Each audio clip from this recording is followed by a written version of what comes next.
the human ability to create pleasantness within himself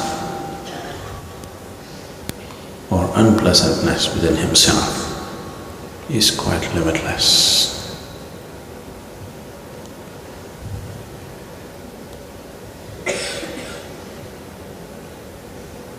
If it was a conscious choice,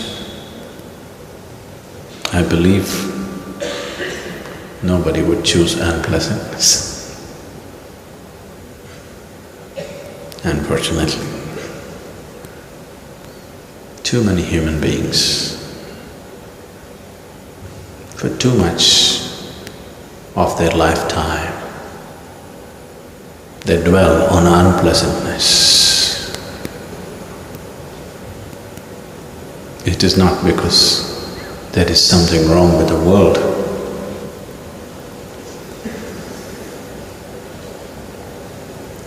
It is just that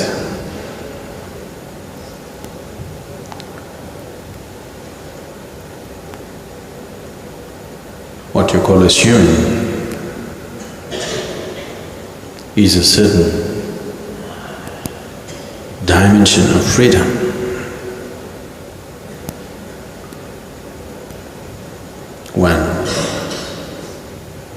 When we said the only goal in life is mukti,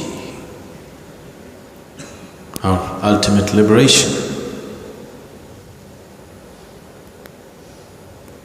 this is not a made-up idea.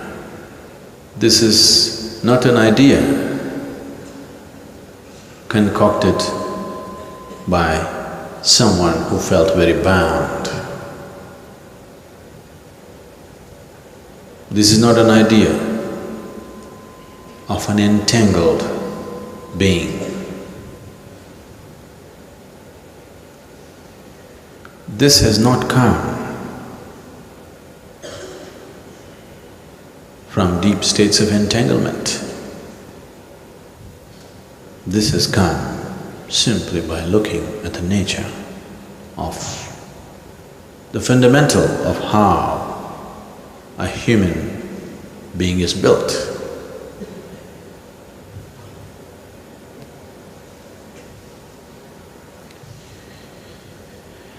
This moment, whatever the nature of who you are right now, because it's essentially happening out of choice, and choice is an outcome of a certain deep-rooted freedom which could have been easily curtailed.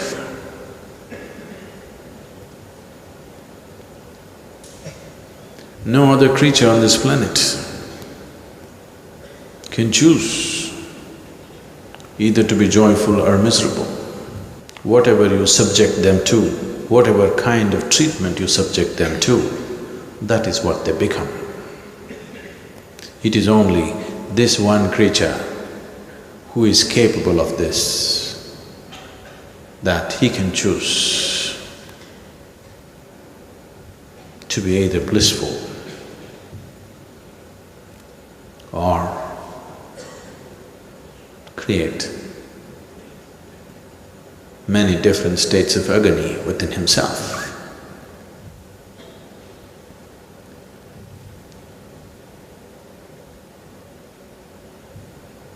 So the very fundamental of human nature comes from this freedom. It is in exercising this freedom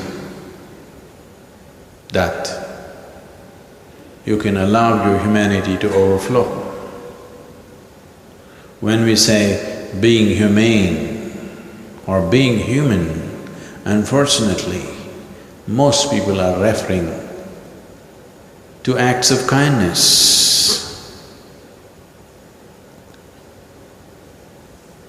No, being human essentially means that you can choose what is your experience right now in your life. And if choice was conscious, obviously it would be one of blissfulness. We have to redefine this social context of understanding humanity as kindness. Because there are so many human beings who feeling terribly lost, they have invented this, that kindness is the biggest thing you could do. No, bliss is the biggest thing you could do.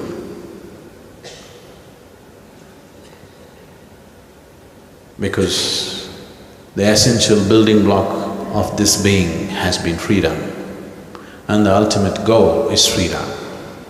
We only said ultimate liberation, we never said ultimate God, because there is no such thing. The devotees on the planet, those who are lost in devotion, generally look like nutcases for others who thought they are smart.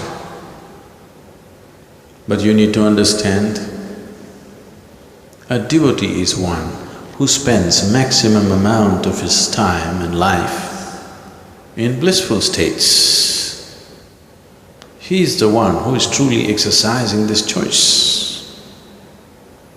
It is just that he might have become socially incompatible because he did not take care of other things. But if he wishes, he can take care of other things too. Maybe he didn't care. This is a choice. This is a very intelligent choice that one has to make. Do you want to have everything or do you want to become everything? If you try to have everything, you will die as a frustrated old woman or man. There's no question about that. If you have any doubt, try one more lifetime. If you have a doubt, try it out. After all, what is the problem? There are many lifetimes. You believe in many lifetimes. So what is the problem? You can try and waste one more. Try to have everything and see. You will only die as a frustrated person at the end of your life. So this is an intelligent choice that Radhe makes. Instead of having everything, to become everything. This is a possibility. This is a blessed state. This is something every human being is capable of. It is actually, your longing is to become everything. Your mind has misinterpreted it as trying to have everything. Once you become a slave of the logical thought process,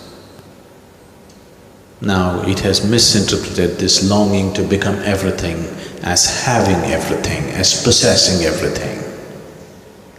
If one does not allow himself to be drenched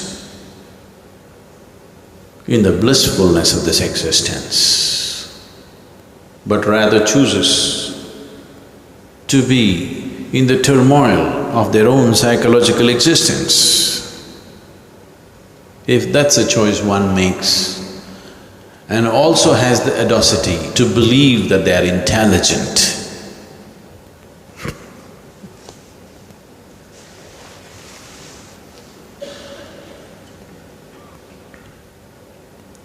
what is the point making an investment that doesn't pay? You make an investment that doesn't pay anything and you go on claiming it's a great investment, what is the use? If you fall like this, life becomes one way. If you fall like this, it becomes another way. It is just that like a coin, if you throw it, initially it flips up all over the place. When it's flip-flopping, you see in flashes faces of this and that. That is what happens when you're youthful, because you're yet to fall this way or that way. So you're still flip-flopping a flash of joy, a flash of bliss, a flash of misery, a flash of everything. But now if you do not become conscious and fall the right way, then you could easily fall into the misery's way. Or you can flip-flop forever and remain a teenager for the rest of your life.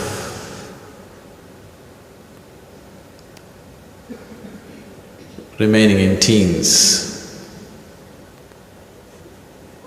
does not mean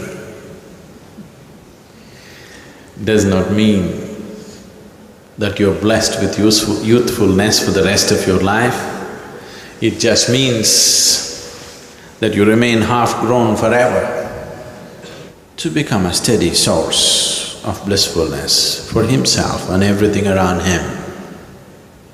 If he doesn't choose to become this, either he will fall into depression or he will continue to remain an immature life for always. And when death comes, still flip-flopping, confused that before life got started, it's over. If you've seen people dying, I would say 90% of the people die not in bliss, not even in misery, they just die bewildered. There's a look of bewilderedness on their face, because when the last moment comes, suddenly they realize they never lived. They flip-flopped all the time. Those who have sunk into deep depression for a lifetime, they will die in misery. It is one kind of established state. Those who are blissful, there is nothing to say about them. But the rest are just bewildered because they spend their whole lifetime in their head. And when the moment of death comes, it is no more a psychological process, it's for real, believe me. It's not just death is real, life is real too. But it takes the absoluteness of death. Death is absolute. Life seems to be relative, but it is not. Life, an experience of life for most people seems to be relative, but death is absolute. It takes absoluteness of death to wake people up. Just a wee bit late. It's good, but just a little bit late. You could do it today, just in case if you die tomorrow, really. Just in case, if you die tomorrow, it's better you wake up today, isn't it? Suppose you survive today, at least do it tomorrow, please. Because the essence of your existence is choice. If you do not exercise this choice, then you will never establish yourself as a human being. You will just remain one more creature which is yet to be, which is yet to form itself.